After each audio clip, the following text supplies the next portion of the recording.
بسم اللہ الرحمن الرحیم۔ معزز خواتین حضرات، السلام علیکم ورحمۃ اللہ وبرکاتہ۔ کچھ امور رب کائنات کی شان کے منافی ہیں، اور یہی ہمارے آج کے قرآن مجید کے سبق کا موضوع ہے کہ کون سے امور ہیں جو اللہ کی شان کے منافی ہیں۔ آئیے معمول کے مطابق سب سے پہلے آیت مبارکہ کی تلاوت کرتے ہیں۔ اللہ رب العزت ارشاد فرماتے ہیں،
معزز خواتین حضرات، رب کائنات کی پاکیزہ کتاب قرآن مجید پارہ ہے 18واں۔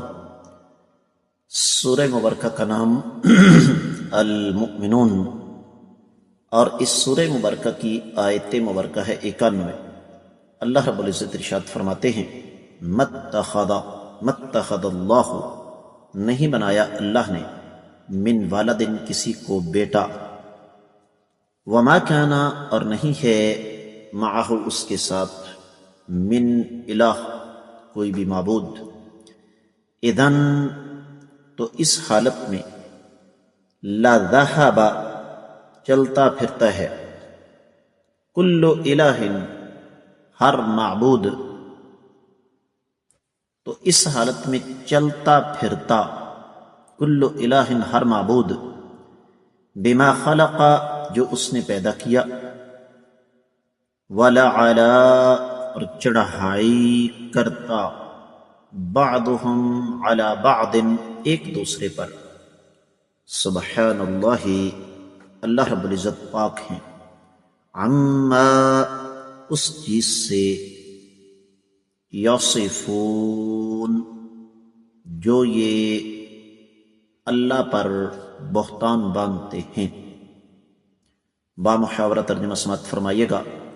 نہ تو اللہ نے کسی کو بیٹا بنایا، اور نہ اس کے ساتھ کوئی اور معبود ہے، ورنہ ہر معبود اپنی مخلوق کو لیے پھرتا اور ایک دوسرے پر چڑھ دوڑتا، اور جو یہ اللہ کے اوصاف بتاتے ہیں اللہ تعالیٰ ان سے پاک اور بے نیاز ہیں۔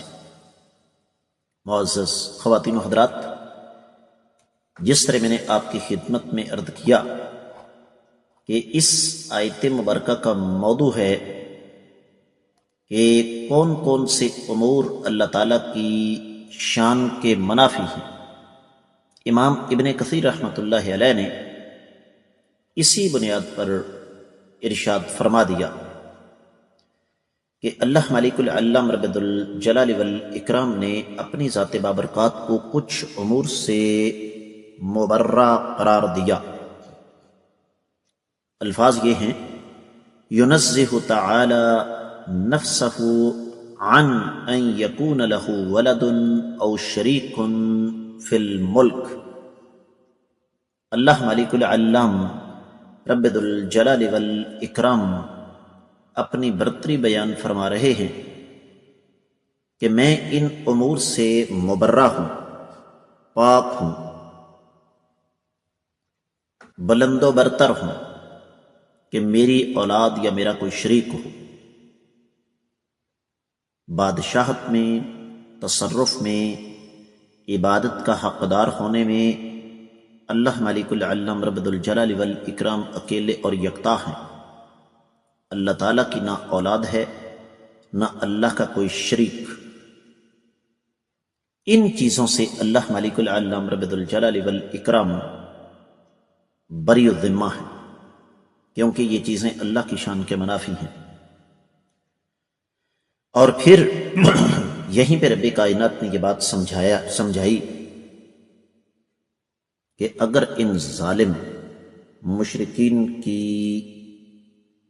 بات کو مان لیا جائے